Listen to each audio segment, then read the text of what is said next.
Welcome to this episode of Athletic Training Chat. On this episode, we are on with Ryan Stevens, who is a host of his own athletic training podcast, Catalyzing podcast. And so in this episode, we just talk about what he's focusing on. He's taking a very different approach than a lot of the other podcasts out there. It's a very unique one and a good one. I think it's really awesome for the profession. So we get talking about that. This will be a little bit of a crossover episode, so we hope you enjoy that.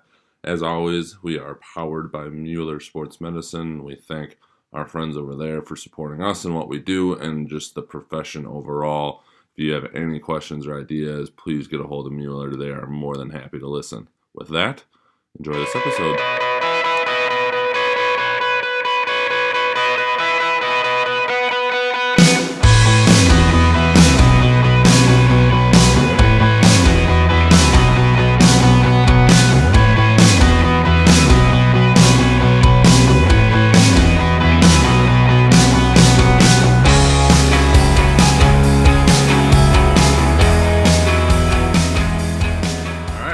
Welcome to this episode of Athletic Training Chat. We are on with Ryan Stevens of the Catalyzing podcast. He actually reached out to us, sharing what he's doing, and it's very unique. To be honest with you, when we started this thing, we kind of looked around and there wasn't a lot of athletic training podcasts that existed, and now there seems like there's 5 or 6, which is awesome. So this works out really well. But with that, I'm going to turn it over to Ryan, just give a little bit more background of what he does on the day-to-day basis and how he got started with his own podcast. Thanks, Joel. Well, I definitely appreciate the opportunity to have a conversation with you. I love what you're doing with your podcast, giving athletic trainers a chance to tell their stories, and I think it's valuable.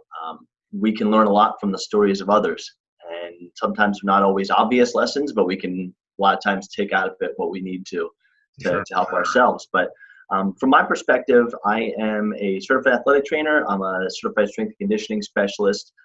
16 years or so, been doing this professionally.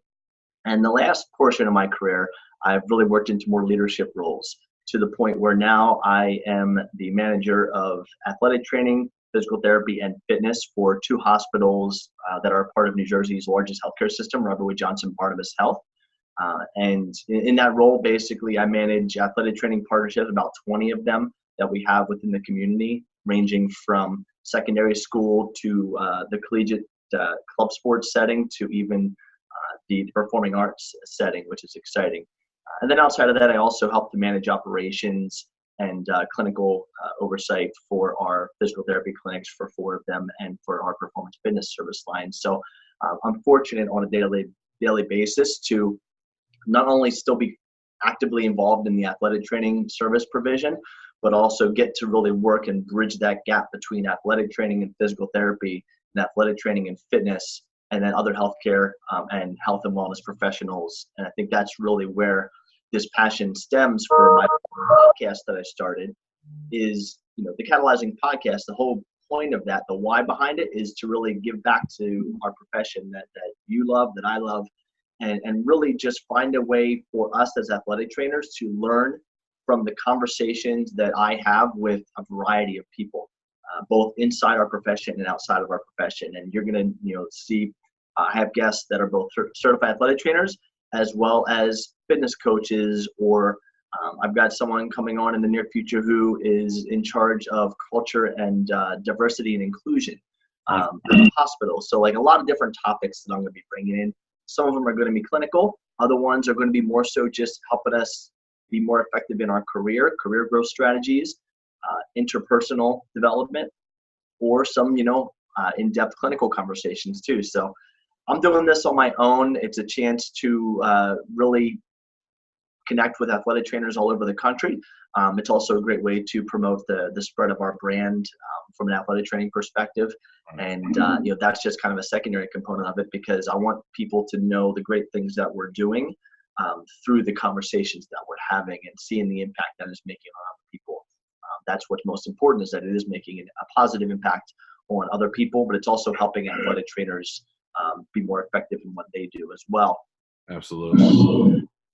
Yeah, there seems like there's a lot going on these days with just, again, it's always been the brand thing, but, trainer versus athletic trainer, and now some other things coming up. And Twitter is always a real interesting place to see where Yeah, people absolutely. come from. So based on what you're doing, I really like that because I think the first one you sent me was one of your first episodes. It was almost more around like business related. Mhm. I don't remember the exact title of it, but it was business related. It wasn't anything clinical.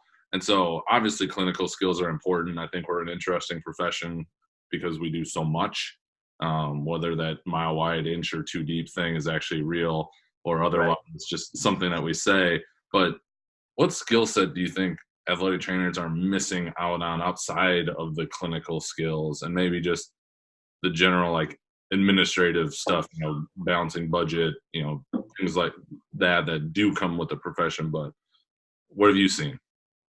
I think the biggest thing is that it's so dependent on where your passions lie and what setting you work in, that the athletic trainers out there have to be adaptable, and you have to have your base foundation of your clinical skill set. We do a great job of maintaining our emergency care preparation, risk abatement in those realms, acute injury assessment, chronic injury assessment, all that stuff.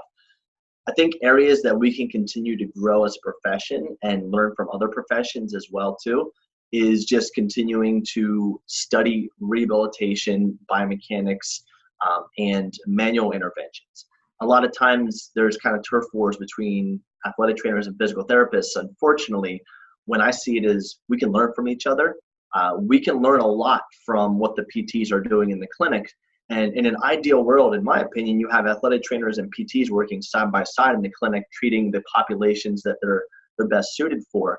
Yeah. And, I'll be honest with you. I think a lot of athletic trainers are so busy with learning the emergency preparedness, the emergency response, the evaluation part of it, that we don't always invest a lot of time in the advanced rehab concepts or learning about muscle energy approaches if you have a hip asymmetry or leg length discrepancy, learning about myofascial release and promoting self-myofascial release with different approaches. Maybe just advanced biomechanical assessment, because the reality is a lot of traditional settings, you don't always have the time nor the bandwidth to do a lot of rehab, to do a lot of treatment. So you have to triage a lot of stuff. Right. I know from experience that that's difficult, but I also know from experience that it can be done if you have a systematic approach to doing it. And throughout my career, I've really invested in learning from fitness professionals to understand strength and conditioning concepts better, to help my return to play protocols and my prevention dynamic warm-up protocols go to another level. I've learned from physical therapists to become a better manual clinician and learned those approaches that even if maybe I'm not doing it myself, I can teach the athlete, especially if it's a minor, teach them how to do it themselves so that they're learning from it.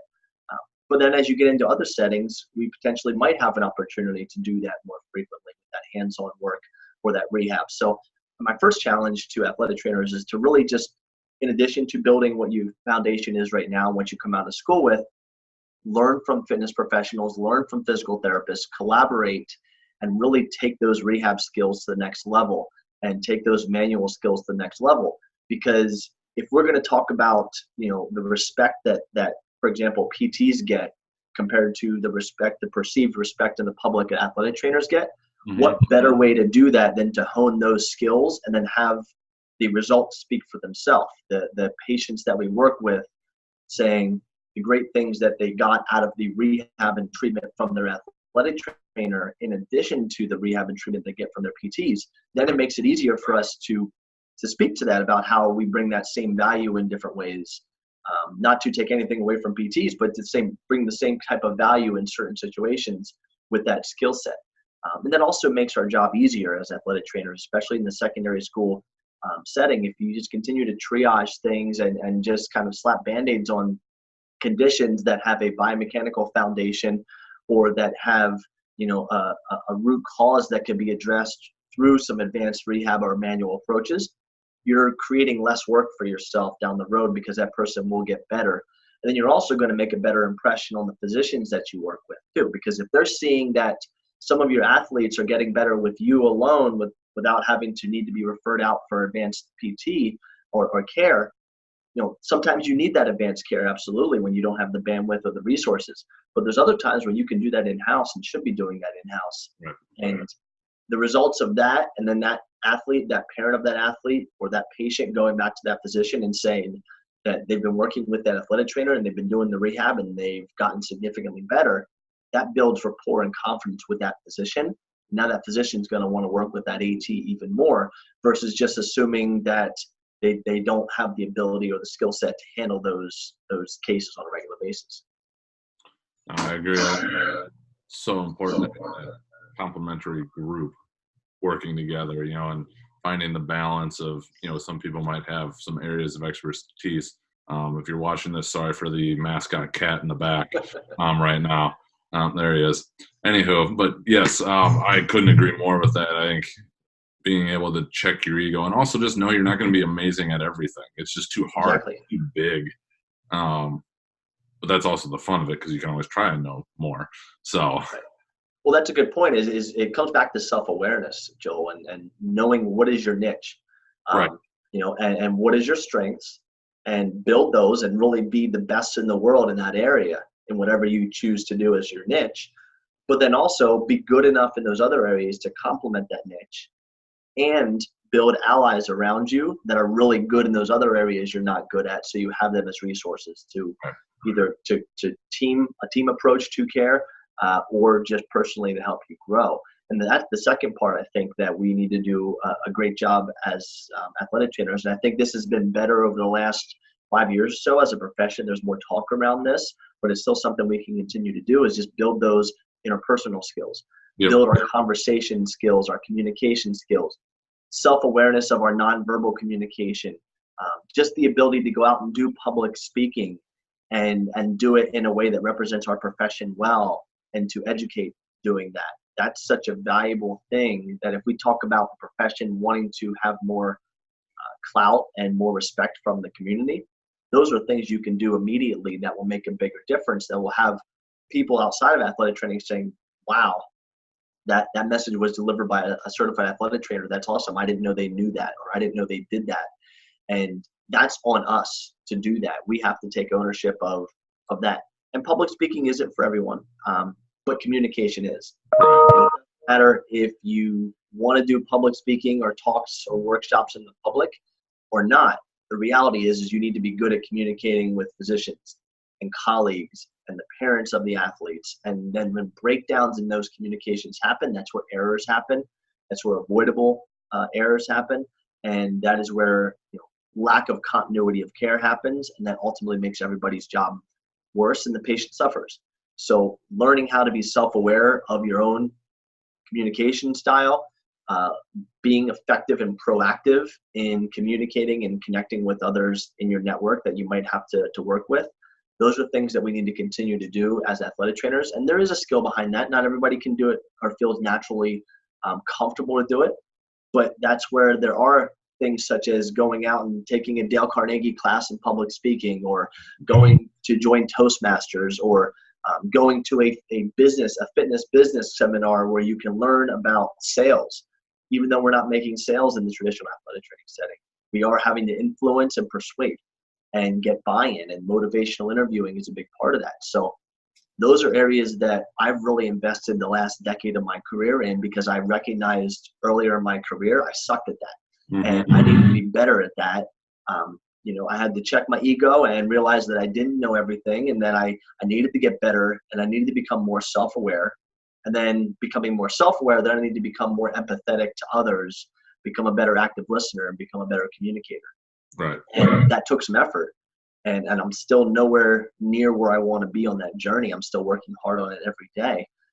But that's one thing that we can make that personal investment in. And it doesn't cost anything to make that investment other than just mindset and personal approach, and then seeking out those allies. For sure. Yeah, that's a area that you can get a ton of information on and never know it all. Exactly. You can kind of tying into that, like quality of life for athletic trainers, and selling ourselves and selling our brand. I know I've tried to evolve out of this. I've only been certified for 10 years. I say only, it seems like forever. But like the work-life balance, like I go back and forth on it, is it truly work-life balance? It's your passion, but at the same time, like there's a lot of conversation about the pay out there for certain jobs and how we get around, and that could be its own whole episode. But what are your thoughts on that, and like how you balance that while still being able to project our worth, but not having that be the mindset of, first one in, last one to leave all the time? Right. Yeah, I think that first starts with knowing yourself well and knowing what you're able to do and what is outside your control. When it comes to work-life balance, I don't know if there is such a thing because it's such a variable concept. There's an athletic trainer here in New Jersey. His name is Chris Flores. He talks about this concept of work-life wave, which I actually really agree with. Thomas Plummer as well speaks to this in the fitness business realm of, it's not that you're perfectly going to be having a neutral, balanced life every week, but there's times when you got to grind and you got to work hard because you are working on an initiative or that you are passionate about getting better at something. But then you have to balance that out with other times where you do pull back and you take some time for yourself.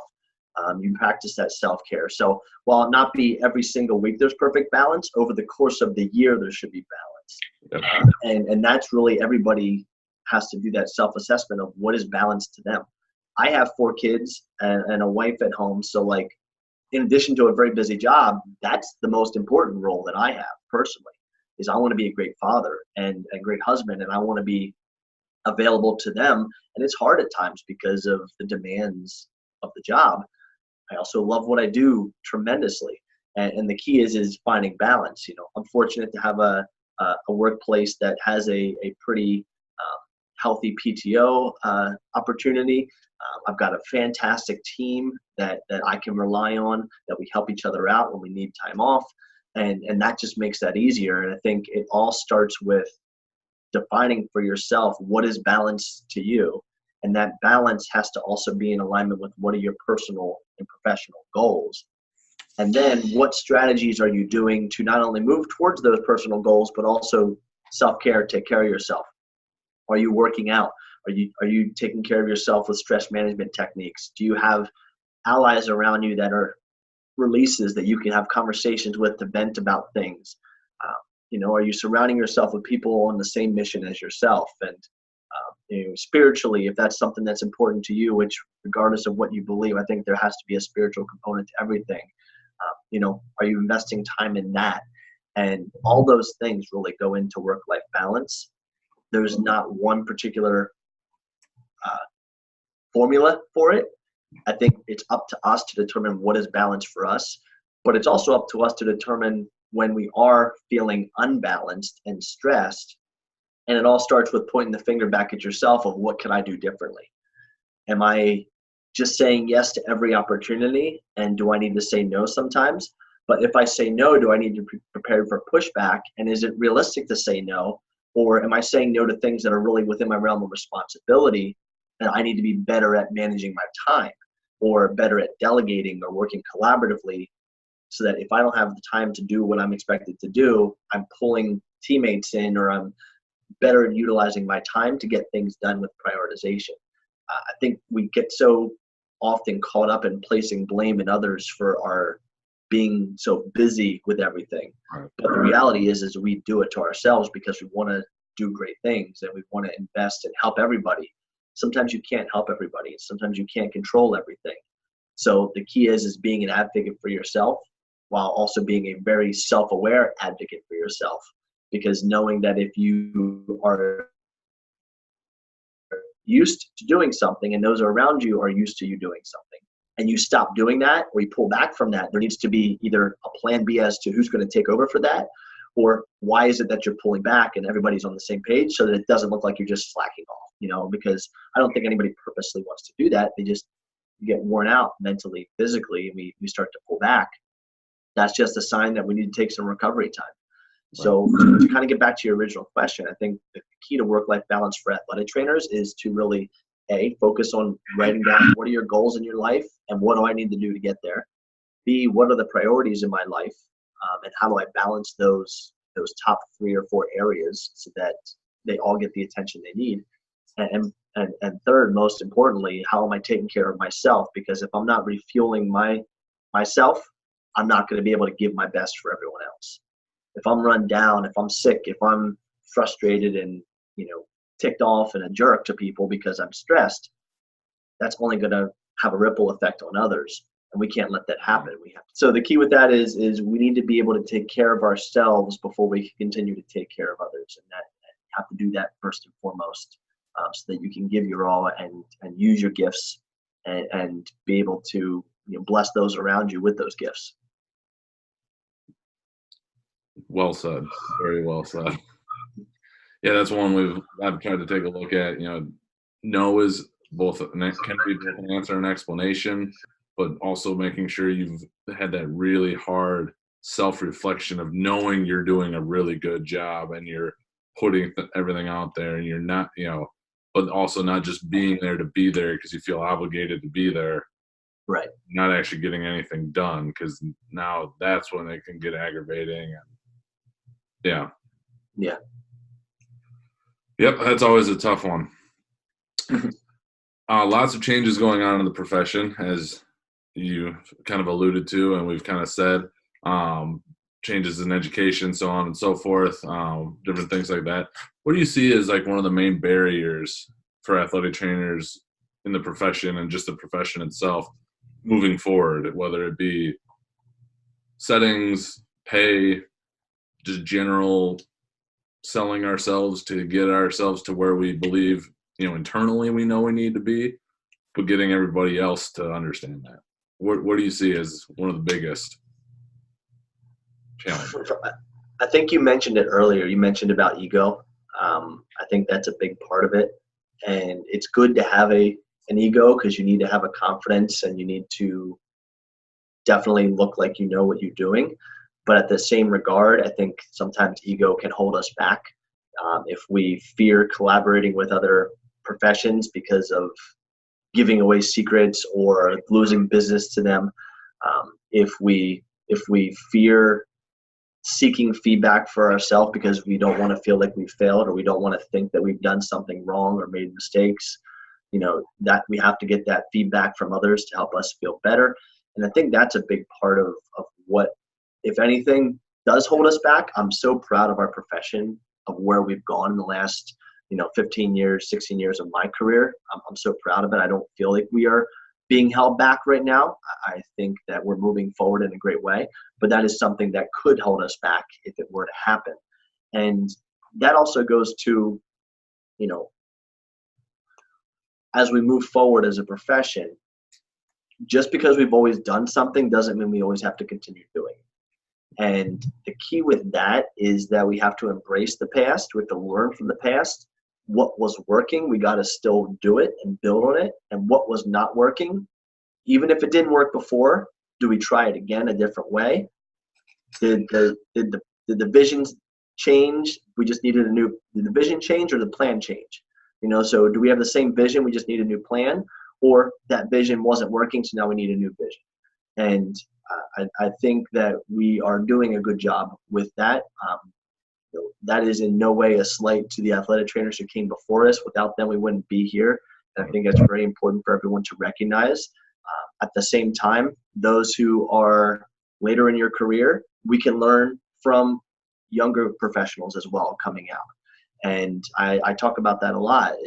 I've learned a lot from the younger professionals on our team, as well as the more seasoned, experienced athletic trainers out there that I've connected with. And we have to be able to be open to learning from everyone around us in order to help us continue to grow as a profession.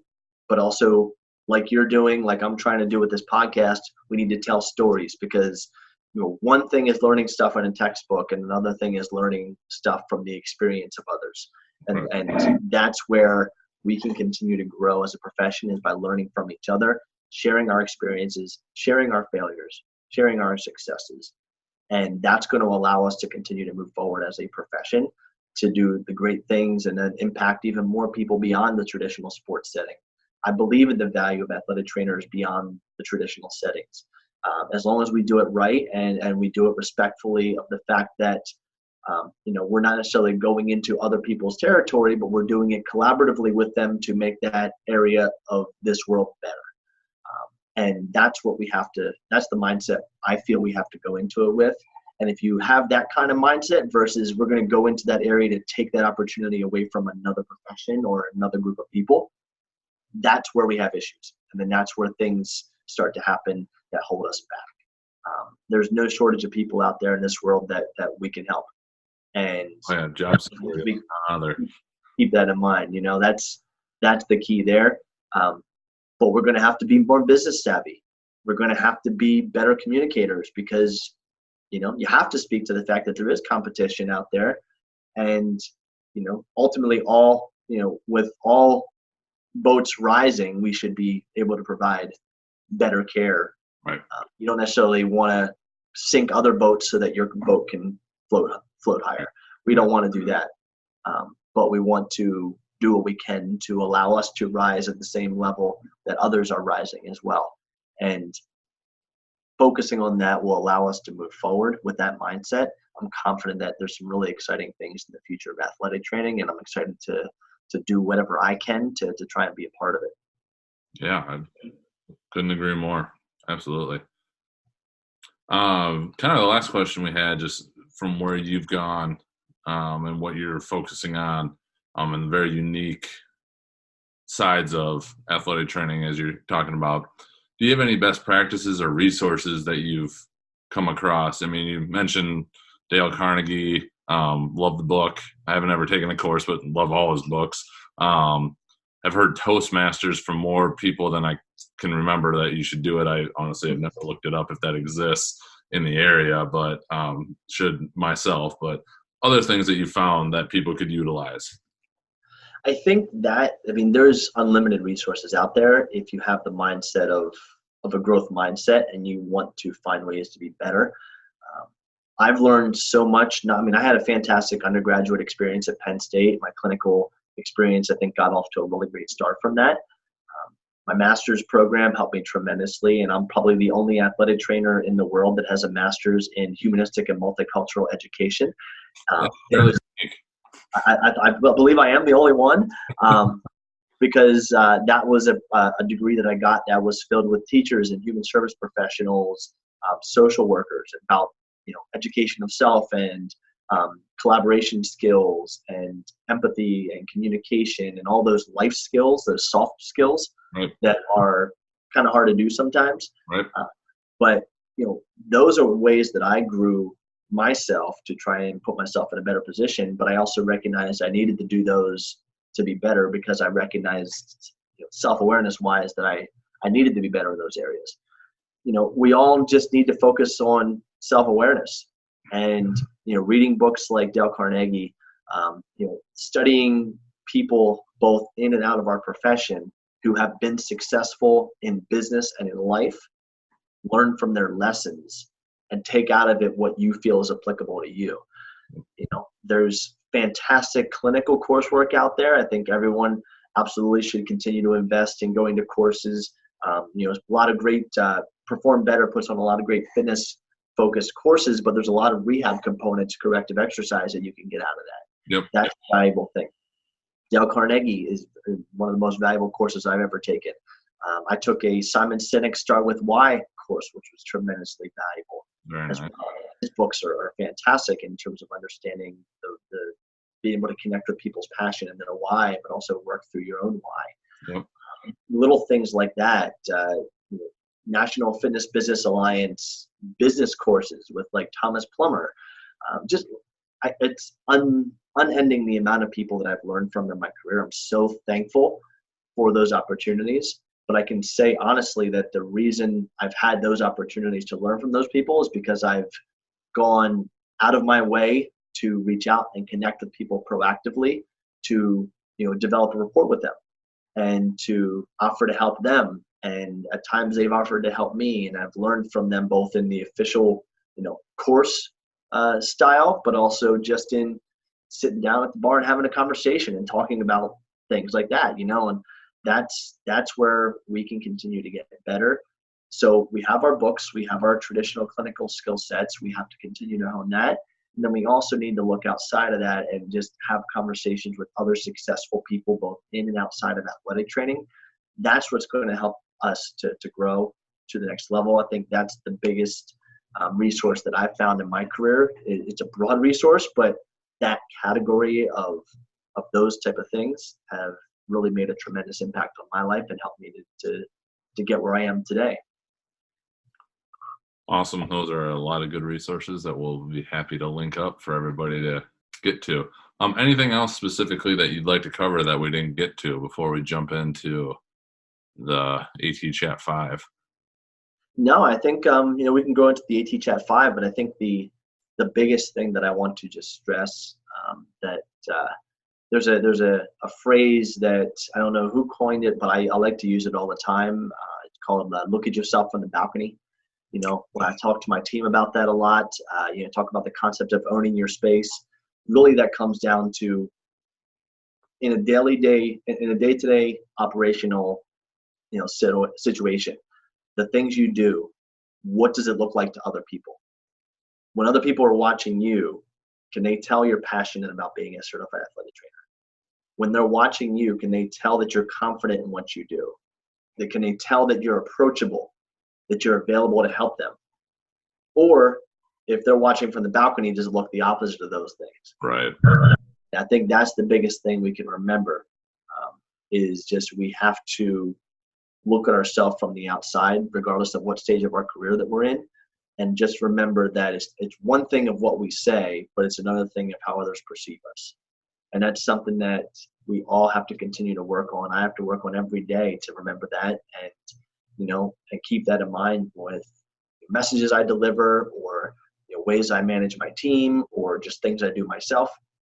And, we make mistakes when we're doing that. But if you're self-aware in that nature, you catch those mistakes, you own up to them, and you learn from them.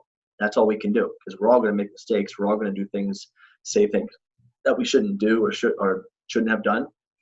Can't avoid that, all right? But learning from those and having the ability to receive that feedback from others and see yourself from the place of others, I think that's a superhero skill if anyone can ever master that. That's something that will help you be really effective. I couldn't agree more, and well said. All right, jumping into these, we're doing slightly out of order. We'll put the first one last, but where do you see the athletic training profession going in 5 to 10 years? I think we're going to make a bigger impact on a lot more people beyond the sports realm. I think that we are going to do a better job of collaborating intra-professionally with other healthcare and health and wellness professions. And I truly believe that if we do our due diligence at the grassroots effort of each one of us taking accountability and ownership of our own space and doing what we can to portray to our community surrounding us the positive things of an athletic trainer and what we do, that's going to have a ripple effect to the point where we're going to be very, very much more recognized across the board as to what is an athletic trainer and getting that respect that we continue to seek as a profession. I like it. What advice would you give yourself as a young athletic trainer if you could go back, whenever it is, if you could just set the time frame of what advice you'd give yourself? Besides, make better clothing choices, for me, it's just a matter of that power of self-reflection. Check your ego, go into that first job with a willingness to learn from everyone around you. Come into it with confidence. You have to showcase confidence in what you do, but also coming into it with that growth mindset of I'm going to learn from everybody around me, and I'm going to challenge what I've already learned. I'm going to, in some ways, challenge what other people have learned and share with them my perspective, but do it in a two-way conversation style that doesn't put up defense mechanisms, and really ultimately going into it with building those relationships and having those conversations. That's what I wish I would have done better, and I kind of had to learn that for myself. Yep. And it's something that I continue to tell a lot of young professionals these days. I like it. What has been one of the most influential resources that you've found in your career? Could be whatever that is. I think, quite honestly, it has just been the people who have believed in me over the course of my career that have given me opportunities to both fail and succeed. Okay. And, countless times I still look back and think, wow, the timing of that was perfect. About this opportunity was coming to a close and this one opened up. Or, I put the work in at this time, which opened this other opportunity because this person believed in me. And I'm so thankful for those people that, in some way or another, mentors that I've learned from in my past, both in and out of our profession, who believed in me and gave me an opportunity to come in and try my best. And I think that's been the most influential resource for me in terms of influencing my ability to be where I am right now, which I'm very proud to say where I'm at right now with my position in our healthcare system. And I've put the work in for it, but it's because also people have believed in me, and I've built relationships with them to get that buy-in and that trust. And they've helped me through my mistakes, and they've helped me to grow from them. And that's my biggest influence. I like it. Yeah, I'm thinking we might get some random, really good resources, and people is by and large, which is a great thing. The answer, which is good.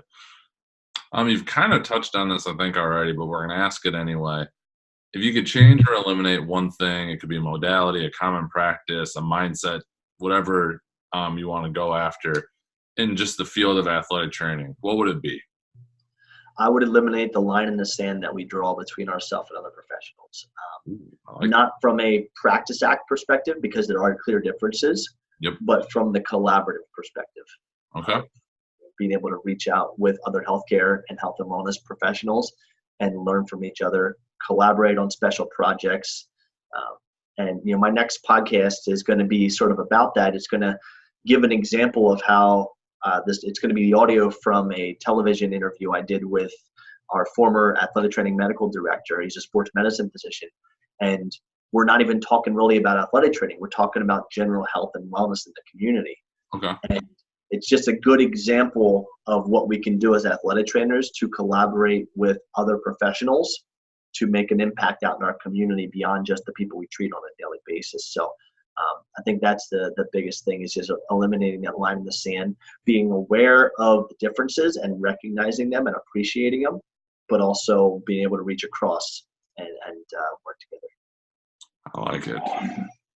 Last question is, what does being an athletic trainer mean to you?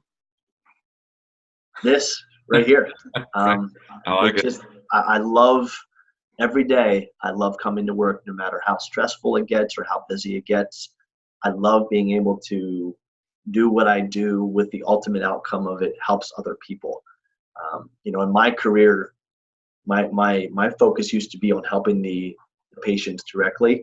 Right. Now it's more so I'm trying to set up our system and our team and support our team to make the biggest impact that we can to provide high-level healthcare and risk abatement services to those that we serve. Yep. And for me, that's what athletic training is to me, but it's also different to everybody on my team because everybody has their own area of focus. So ultimately, what does athletic training mean to me? It means being able to have a positive impact on others and make a difference in their life because of the gifts that you bring, and being thankful for that. And I think that's something that if we give back, things come back to us, and that's something that we can all continue to just keep in mind. Yeah, what a powerful mindset to shift from that, in the individuals to the much bigger thing. That's awesome. And it's obviously going well, and I'm assuming you guys have plans for a lot bigger things in the future. So, yeah, it's really exciting. The last 3 years, we've grown from 6 outreach partnerships at one hospital to now we have over 30 at 4 hospitals. Okay. And a lot of them all of them are collaborative in nature. We are looking to support the athletic trainers around our state, in our region, and value them. And it's been really exciting to see what that's done. So I'm glad to be a part of it. I'm thankful for my team. Without them, we wouldn't be having the success we have. They're the ones out there on the front lines doing it. I'm trying to stay both, I have the unique challenge of I got to keep my head in the clouds and my feet in the dirt, because I have to look at things big picture, but I also cannot lose touch with what's going on clinically and on the ground with my team. And that's a challenge at times, but I have to continue to do my best to do that I'm still fully licensed. I still dive in and I provide coverage, provide healthcare when I need to, and that's important. And the key is trying to balance those two areas, but still being able to play my role almost as like the facilitator of it all. And I love it. Awesome. Well, I already have an idea for the next time we can hop on an episode interviewing you. So we'll keep that one in mind for the future. But just to wrap everything up, where can people find you? Obviously, we mentioned the Catalyzing podcast, but any place else that they can reach out to you directly if they would like to? Yeah, absolutely. Joel, if you could put my contact information in the description, that'd be fantastic. I mean, the Catalyzing ATS handle on Twitter and Instagram, that is, mostly geared toward the Catalyzing podcast, professional development, personal development for athletic trainers. But, I also welcome you to reach out to me on my personal Instagram, Twitter, and Facebook at rstevensatc. My email address is ryan.stevens@rwjbh.org. That's my work email, so you can reach out to me that way as well. And I also welcome, my cell phone out there in the description as well, because, I'm always appreciative of other athletic trainers reaching out to me. I'm happy to answer their questions. I always have plenty of questions for them as well. And so anything we can do to connect is fantastic. It's pretty easy to find me on social media. There's other Ryan Stevens out there, which are much more cool people than I am, but there's only one Ryan Stevens athletic trainer, I believe. So there you go. That's how you can find that. Awesome. Well, we appreciate you taking the time, and thanks for being on the show. Awesome. Thanks, Joel, for the opportunity. I appreciate it.